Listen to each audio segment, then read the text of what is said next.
요새 주식시장을 이끌고 있는 메인 주제인 AI와 반도체로 구성되어 있는 ETF를 한번 알아보고 이 상품들을 연금저축에 넣으면 괜찮을지 알아보기 위해서 오늘 반도체 ETF를 주제로 분석을 진행해 보았습니다. 시작하기 전에 저희 컨텐츠가 유익하시다면 구독과 좋아요 부탁드립니다. ETF가 워낙 다양하게 있어서 국내랑 국외를 좀 분리해서 보여드리도록 하겠습니다. 우선은 국내 ETF들이고 미래에셋, 한국투자, 삼성에서 삼성에서 두 개를 운영하고 있고요. 위험 등급은 2등급으로 나오는데 미래에셋의 경우에만 1등급으로 나오고 있습니다. 한국투자하고 삼성 같은 경우는 이름에서 알 수 있듯이 AI 반도체에 조금 더 포커스를 하고 있다는 걸로 보여지고 삼성 같은 경우는 그 중에서도 좀 장비에 집중을 하고 있는 것으로 보입니다. 그리고 미래에셋하고 삼성 같은 경우는 일반적인 반도체 회사들에 집중을 하고 있는 것으로 보여집니다. 반도체 ETF 같은 경우는 전략을 보여드리는 것보다는 어떤 종목들로 구성되어 있는지 보여드리는 게 좋을 것 같아서 구성 종목을 좀 가져와 봤습니다. 미래에셋, 한투, 삼성, 일반 상품 같은 경우는 대부분 다 SK하이닉스,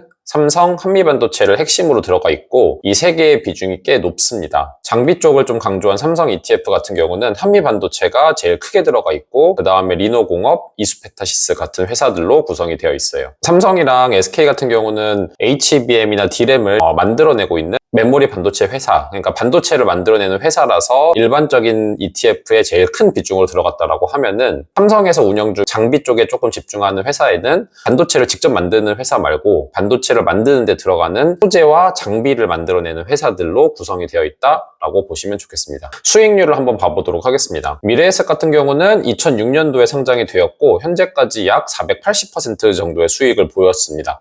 연간으로 보면은 약 9에서 10% 정도 수익률 인 것 같고 그런데 그래프를 한번 봐주시면은 한 번씩 치고 올라갔다가 쭉 빠지는 구간들이 발생을 하고 있거든요. 따라서 변동성이 꽤 큰 상품이다 이렇게 봐주시면 될 것 같습니다. 그리고 앞에서도 말씀드렸듯이 미래에셋 같은 경우는 1등급 위험이기 때문에 다른 상품들보다도 조금 더 높은 변동성을 보여줄 수 있습니다. 그 다음에 한투의 상품을 보여드리면 한투는 현재 만들어진 지 1년이 안 돼서 수익률이 최근에 59% 정도로 보여지고 있지만 좀 더 지켜봐야 할 것 같습니다. 다음에 삼성 소부장 ETF 같은 경우도 최근에 소부장과 관련된 회사들이 좀 더 빠르게 성장하면서 작년 11월, 그러니까 사이클이 돌아오고 있는 시점에 이제 만들어진 것으로 보여서 수익률이 현재까지 대략 한 25%에서 30% 사이로 보이고 그런데 6, 7개월 만에 35%라서 꽤 좋게 보이긴 하지만 아무래도 기간이 너무 짧기 때문에 좀 더 지켜볼 필요가 있을 것 같습니다. 그 다음에 삼성 반도체 ETF를 보여드리면 이 또한 미래에셋처럼 약 한 18년 정도 된 상품으로 보이고 수익률은 422%라서 미래에셋보다는 조금 떨어지긴 하지만 이 또한 연간으로 보면 대략 한 8에서 9% 정도 수익률을 낸 것 같습니다. 그리고 미래에셋처럼 동일하게 올라갔다가 떨어지는 구간들이 꽤 깊게 내려오고 있어서 연동성이 꽤 큰 상품이다 라고 볼 수 있을 것 같아요. 이번에는 국외 상품, 대부분 미국으로 구성이 되어 있어서 미국 상품이라고 말씀드리고 한번 리뷰를 해보도록 하겠습니다. 미래에셋, 키움, 삼성, 농협에서 운영을 하고 있고 이 4개 다 상품 모두 2등급 높은 위험으로 나타났습니다. 이름에서 보면은 미래에셋 같은 경우는 필라델피아 반도체라고 해서 미국 나스닥 시장에서 발표하는 필라델피아 반도체 지수를 추종하는 상품으로 보여지고요. 그 다음에 키움 같은 경우는 AI 쪽에 조금 더 포커스를 둔 것 같고 삼성 반도체 MV라고 되어 있어서 이거는 뒤에서 한번 봐보면 좋을 것 같습니다. 그 다음에 농협 같은 경우도 이제 글로벌 생성형 AI라고 했는데 한번 구성 종목을 보면서 판단을 해보면 좋을 것 같습니다. 현재 AI 분야에서 그리고 반도체 분야에서 이 시장을 주도하고 있는 회사가 엔비디아이다 보니까 기본적으로 엔비디아가 4개의 상품에서 다 큰 비중으로 들어가 있는 것을 확인하실 수 있고 그리고 미래에셋 같은 경우는 현재 필라델피아 반도체 지수를 추종하고 있기 때문에 반도체 지수에서 발표하고 있는 구성 비중을 그대로 따라가고 있는 것 같습니다. 그런데 그 이외의 회사들은 대부분 다 TSMC를 두 번째 높은 비중으로 가져가고 있고 그 다음에는 조금씩 차이가 있는 것 같습니다. 그런데 좀 재밌는 부분이 키움 같은 경우는 AI라고 해서 반도체를 제조하거나 장비 업체가 아니라 마이크로소프트나 알파벳, 그러니까 구글, 그리고 메타, 페이스북 같은 회사들을 조금 더 많이 포진시켜서 장비나 제조 업체보다는 향후 AI 섹터를 더 끌고 갈 수 있는 회사들로 좀 더 구성을 한 것 같습니다. 그리고 삼성이랑 농협 같은 경우는 이 구성 종목을 보시면 아시겠지만 좀 더 제조 분야 회사들로 많이 구성을 해 두었습니다. 이렇게 보면은 이제 회사들마다 어떤 전략을 갖고 ETF를 운영을 하고 있는지 확인을 할 수 있었고요. 수익률을 한번 봐보겠습니다. 미래에셋의 필라델피아 반도체 같은 경우는 21년도 4월에 상장을 해서 한 3년 정도 되었고 수익률이 84%. 지금까지 수익률이 연간 수익률이 20% 이상 나왔다라고 볼 수 있는데 이거는 아무래도 최근에 좀 더 급격하게 반도체 분야가 성장하다 보니까 나온 결과일 것 같고 좀 더 긴 데이터를 갖고 뒤에서 한 번 더 분석을 드리도록 하겠습니다. 그 다음에 키움 상품 같은 경우도 현재 수익률은 38%가 나왔는데 아직 1년이 안 된 상품이라서 좀 더 지켜봐야 할 것 같고요. 삼성 같은 경우도 3년이고 거의 100% 수익률을 보이고 있어서 연간으로 보면은 20에서 30 정도가 나옵니다. 이렇게 보면은 미래에셋보다는 조금 더 수익률이 좋은 것으로 보이는데 아무래도 이 또한 3년밖에 안 돼서 좀 더 오래된 데이터로 보여드리도록 하겠습니다. 농협 같은 경우도 아직 1년이 안 됐는데 수익률이 42%가 나왔거든요. 이러한 수익률이 계속 유지될 수 있을지는 좀 더 지켜봐야 할 것 같습니다. 그럼 다음으로 보수와 비용을 한번 확인해 보도록 하겠습니다. 국내 반도체 ETF 같은 경우는 한투가 제일 비용이 낮긴 한데 비용이 좀 높아서 1년에 59,000원 정도의 보수와 비용이 발생한다라고 보여지고 있고 삼성이 두 상품 다 0.39, 0.45로 나와서 보수는 좀 높게 나왔는데 비용이 적다 보니까 1년에 나오는 보수와 비용의 총액이 둘 다 46,000원 정도라서 꽤 합리적으로 보여집니다. 그런데 이렇게 반도체 ETF들 간에 비교해서 합리적이다라는 거지 다른 지수 추종 ETF에 비해서는 생각보다 높은 보수와 비용을 보여주고 있다라고 말씀드릴 수 있을 것 같습니다. 그 다음에 국외 상품들로 보면은 삼성이 압도적으로 좀 낮은 ETF를 운영 중인 것 같아요. 0.09 그리고 비용도 낮아서 총 보수와 비용이 0.1767 그래서 1년에 18,000원 정도 보수와 비용이 발생하는 걸로 보이고 그에 비해서 미래에셋은 생각보다 좀 많이 나옵니다. 65,000원이기 때문에 한 3, 4배 정도로 볼 수 있을 것 같아요. 근데 농협 같은 경우는 아직 만들어진 지도 얼마 안 됐는데 보수는 0.6이고 비용도 거의 0.6 이상이 나와서 1.2389가 나왔거든요. 1년에 1,000만 원을 투자했을 때 12만 7천 원 정도가 나온다라고 보여지고 있어서 저라면은 보수랑 비용만 두고 봤을 때는 농협 상품은 좀 구매가 꺼려지는 측면이 있습니다. 그러면 이제 매매 회전율을 한번 봐보도록 하겠습니다. 국내 반도체 ETF 같은 경우는 매매 회전율이 한투가 제일 낮게 나와 있긴 한데 삼성의 두 상품 모두 다 적정 수준으로 유지가 되고 있는 것으로 보이거든요.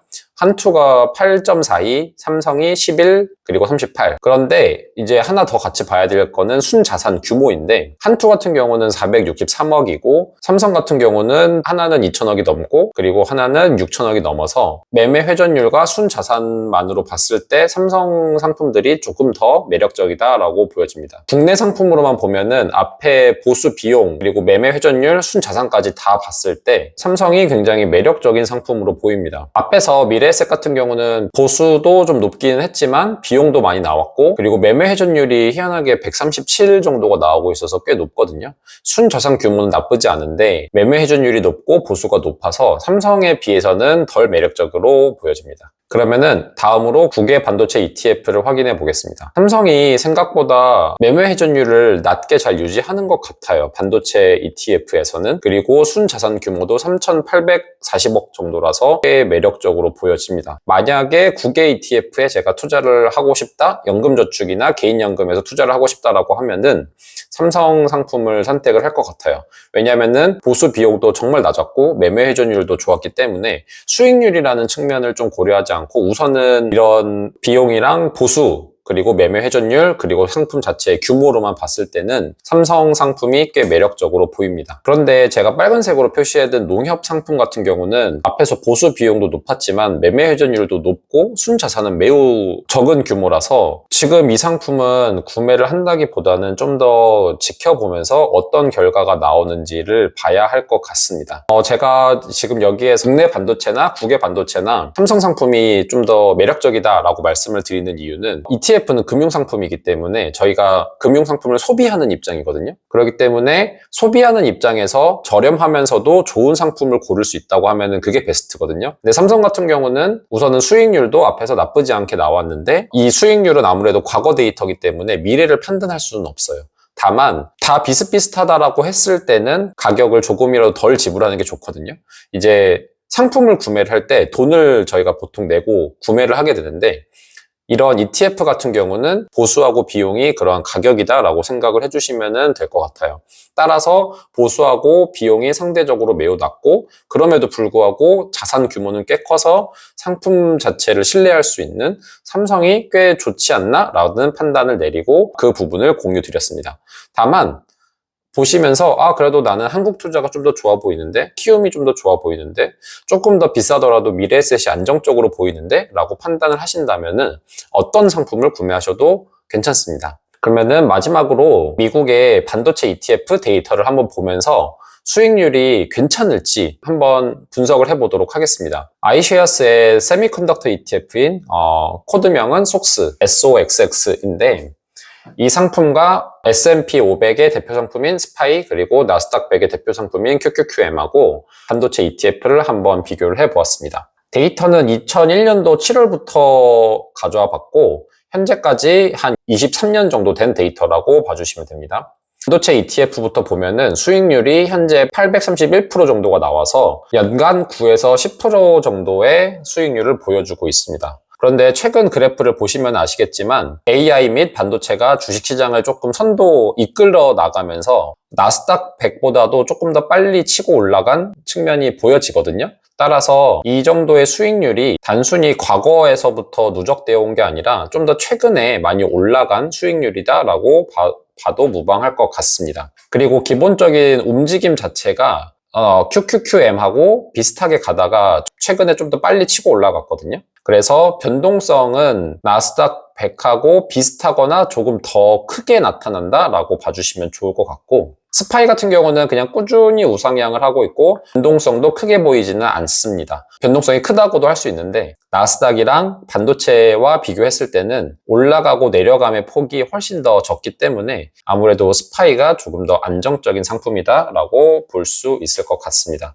이렇게 봤을 때 S&P인 스파이 같은 경우는 대략 한 1년에 5%에서 6% 정도 수익률을 보여주고 있습니다. 제가 앞에서 보여드렸던 미래에셋이나 삼성의 좀 오래된 상품이랑 비교를 해봤을 때도 반도체 ETF가 다른 지수 추종형 ETF보다는 변동성이 매우 크다라고 보여지긴 하거든요. 다만 꾸준히 우상향을 하고 있는 모습을 보여주고는 있습니다. 따라서 생각보다 꽤 괜찮은 상품으로 저는 보여주고 있습니다. 이번에 반도체 ETF를 한번 비교해 보면서 느낀 저의 생각과 그리고 어떻게 활용하면 좋을지에 대해서 개인적인 의견을 말씀드리도록 하겠습니다. 최근까지 반도체 ETF를 공부해 보기 전에는 특정 섹터에 치중되어 있는 ETF는 좀 위험하다. 왜냐하면 경제 사이클이 돌아가면서 너무 심할 정도로 빠질 수 있다라고 생각을 했기 때문에 저의 포트폴리오에 추가를 하지 않았었거든요.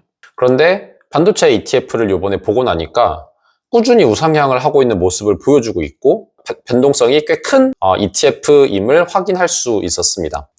다만 장기간 오랫동안 보유를 했을 때 꽤나 좋은 수익률을 보여주는 상품이다라고 판단이 들어서 이번에 저는 개인적으로 좀 저의 생각을 바꾸게 되었어요. 이게 반도체 ETF에 한해서 말씀을 드리는 거고 2차 전지나 아니면 다른 섹터 같은 경우는 좀 더 한번 지켜봐야 할 것 같습니다. 반도체 ETF를 개인연금이나 연금저축에 좀 넣어야 되나를 고민을 하고 계신다라고 하면은 초과 수익을 내기 위해서 좀 적은 비중으로 분할 매수하는 게 꽤 좋겠다라는 생각이 들어서 이러한 저의 의견을 말씀드리고 만약에 저라고 하면은 아직 시간이 충분히 남았으니까 변동성을 누리며 투자하겠다라고 판단을 한다면 반도체는 전체 비중의 10% 정도를 넣고 S&P 500이랑 섞어서 조금의 초과 수익을 낼 수 있는 형태로 운영을 할 것 같고요.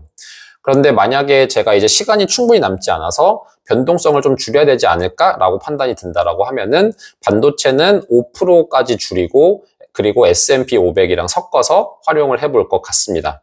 반도체 ETF 자체가 너무 변동성이 큰 상품이라서 이거를 단독으로 가져가지는 않을 것 같습니다. 그리고 앞에서 보여드린 것처럼 반도체가 나스닥 100, QQQM 같은 상품이랑 비슷하게 변동성이 매우 크거든요. 앞에서 보시면 아시겠지만 반도체랑 S&P 500 그리고 나스닥 100이 전부 다 상관계수가 꽤 높은 상품들이에요. 서로가 움직임이 비슷하기 때문에 빠질 때 같이 빠질 확률이 있기 때문에 조금이나마 좀 변동성이 적은 반도체와 S&P 500을 섞으시는 게 좋겠다라고 말씀을 드리는 거고, 이제 나스닥 100 같은 경우는 S&P 500보다도 변동성이 더 높거든요. 따라서 반도체랑 나스닥을 섞는 건 좀 위험하지 않을까? 나는 변동성이 높아도 괜찮아.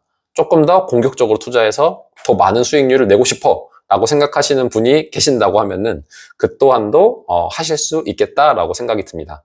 변동성이 너무 커져서 운영하면서 이거를 손절을 해야 되나라는 생각이 계속 드실 수 있기 때문에, 저라면은 반도체를 10% 내외로만 가져가고 S&P 500을 대표 ETF로 가져가면서 채권이나 금 같은 상품으로 해지를 하면서 가져가 볼 것 같습니다. 오늘 반도체 ETF를 한번 공부해 보면서 생각보다 꾸준히 우상향할 수 있는 좋은 상품이구나 라는 거를 알 수 있게 됐고, 만약에 개인연금이나 아니면 연금 아니면 또 다른 나의 포트폴리오에 이거를 넣으면 어떨까 라고 고민을 하고 계시는 분이 있다라고 하면은 오늘 내용을 바탕으로 적절히 참고해서 포트폴리오를 구성해 보시면 좋을 것 같습니다. 네, 오늘은 그럼 여기까지 진행하겠습니다. 감사합니다.